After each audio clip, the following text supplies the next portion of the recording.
নমস্কার তোমাদের সবাইকে সানাস স্মাইল এডুকেশন সেন্টারে স্বাগত জানিয়ে আজকের ক্লাসটি শুরু করছি।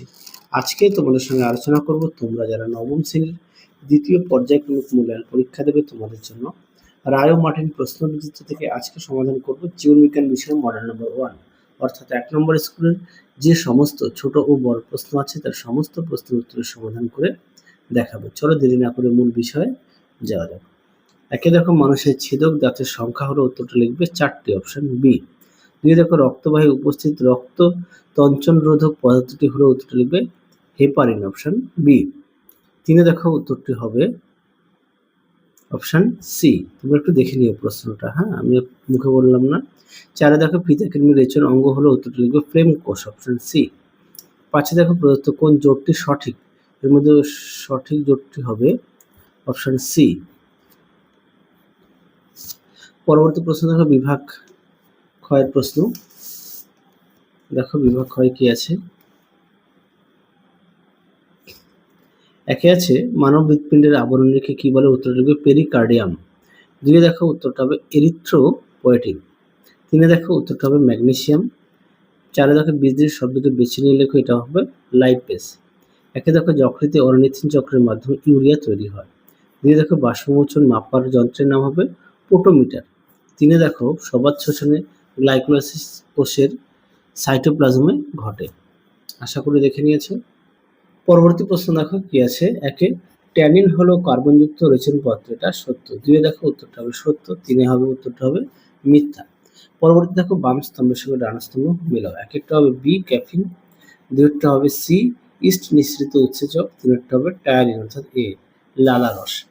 পরবর্তী প্রশ্ন দেখো কি আছে। পরবর্তী প্রশ্ন আছে যার প্রশ্নের মান আছে 2। একে আছে মানবদেহে শ্বাসক্রিয়ার সহায়ক দুটি পেশির নাম লেখো, উত্তরটা লিখবে মধ্যচ্ছদা ও ইন্টারকস্টাল পেশি। দিয়ে দেখো থিবেসিয়ান কপাটিকার অবস্থান ও কাজ লেখো। দেখো প্রশ্ন উত্তর। দেখো থিবেসিয়ান কপাটিকার অবস্থান এখান থেকে এই পর্যন্ত লিখবে, আর কাজ লিখবে এখান থেকে এই অবধি। আশা করি দেখে নিয়েছো। পরবর্তী প্রশ্ন দেখো কি আছে 3 দাগের গ্লোমেরুলাস দ্বারা পরিশ্রুত তরলকে মূত্র বলা যায় না কেন। দেখো প্রশ্ন উত্তর। দেখো প্রশ্ন উত্তরটি তোমরা এখান থেকে এই পর্যন্ত লিখবে, এখান থেকে এই পর্যন্ত লিখবে। পরবর্তী প্রশ্ন দেখো কি আছে। 4-এর কোন কোন বলের দ্বারা রসের উৎসেদ ঘটে, উত্তর লিখবে মূলজ চাপ, জলের সমসংযোগ ও অসমসংযোগ এবং বাষ্পমোচন। পরবর্তী প্রশ্ন দেখো 5-এর স্ট্রোমা ও স্টোমাটা দুটি পার্থক্য লেখো। দেখো উত্তরটি লিখে দেওয়া আছে।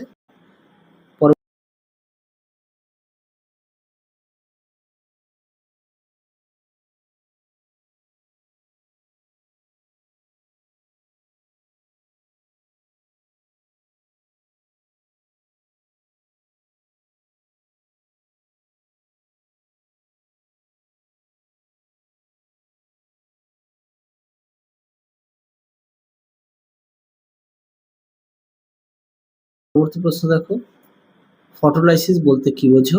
দেখো প্রশ্ন উত্তর। ফটোলাইসিস 210। দেখো প্রশ্ন উত্তরটি সুন্দর করে দেওয়া আছে, তোমরা অবশ্যই পড়ে নিয়ে লিখবে।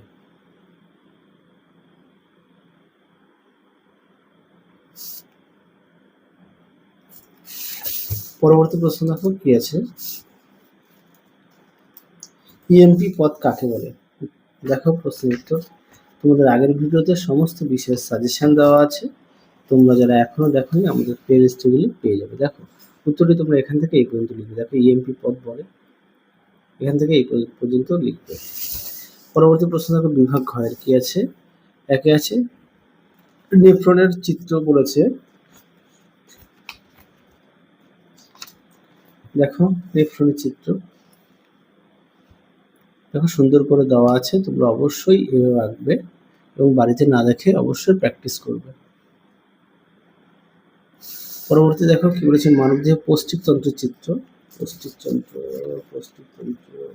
হ্যাঁ দেখো দেখে নাও পৌষ্টিকতন্ত্রের চিত্রটা তোমাদের একটু ভালো করে দেখাই যাতে তোমাদের বুঝতে সুবিধা হয়। দেখো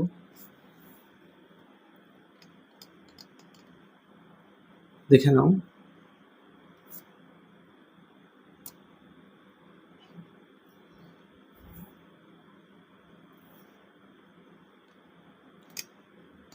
বড় তো এই জন্য ফুল চিত্রটা আমি আনতে পারছি না, তাও চেষ্টা করছি। দেখো, আশা করি এবার বোঝা যাচ্ছে।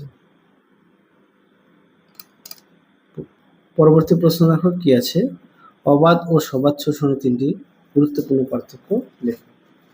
এই প্রশ্নটা আগের ভিডিওতে দেখানো আছে, তাও আমি দেখিয়ে দিলাম। দেখো উত্তরটি, অবশ্যই বিষয়গুলো উল্লেখ করবে। পরবর্তী দেখো কি আছে, সালোক সংশ্লেষকে উপজাতি বিভাগ বলা হয় কেন? দেখো প্রশ্ন উত্তর।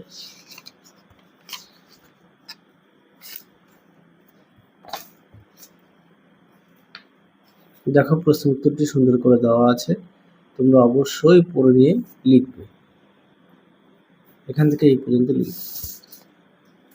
পরবর্তী দেখো, অথবা দিয়ে প্রশ্নটি কি আছে, দেখো প্রশ্নটা একটু দেখে নাও।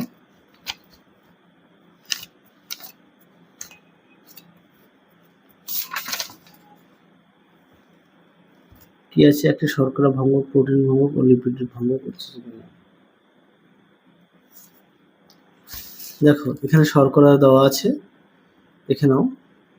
উৎসেচকের নাম সম্পর্কে দেওয়া আছে। তারপরে দেখো প্রোটিন পরিপাককারী উৎসেচক, দেখে নাও। তারপরে দেওয়া আছে লিপিড, দেখে নাও। এখান থেকে নিজেরা পড়ে একটু লিখবে, একটি করে দিতে বলেছে। হ্যাঁ, উৎস। আচ্ছা, পরটা দেখো, অ্যাপো এনজাইম কি? অ্যাপো এনজাইম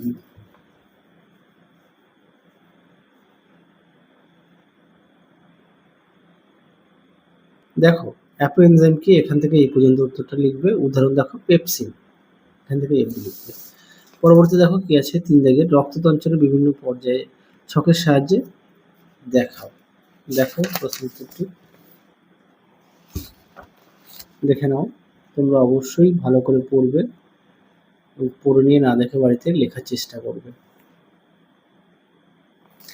পরবর্তী প্রশ্ন দেখো কি আছে, ধমনীতে স্পন্দন দেখা গেলেও শিরায় দেখা যায় না কেন, তার কারণ সহ লেখো। দেখো প্রশ্ন উত্তরটি,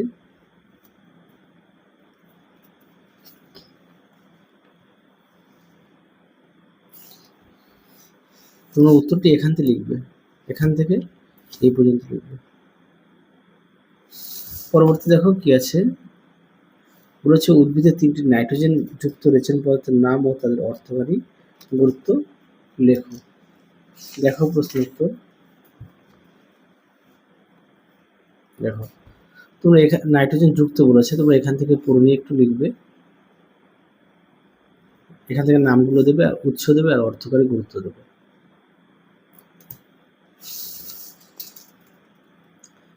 পরবর্তী প্রশ্ন দেখো কি আছে, রেচনে যকৃতের ভূমিকা লেখো।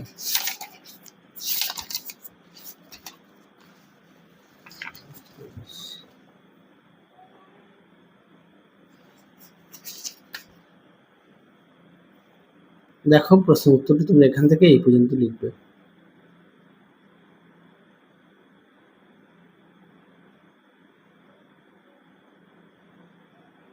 তোমাদের কাছে একটি প্রশ্ন রাখলাম, অবশ্যই কমেন্ট বক্সে উত্তরটি জানাবে।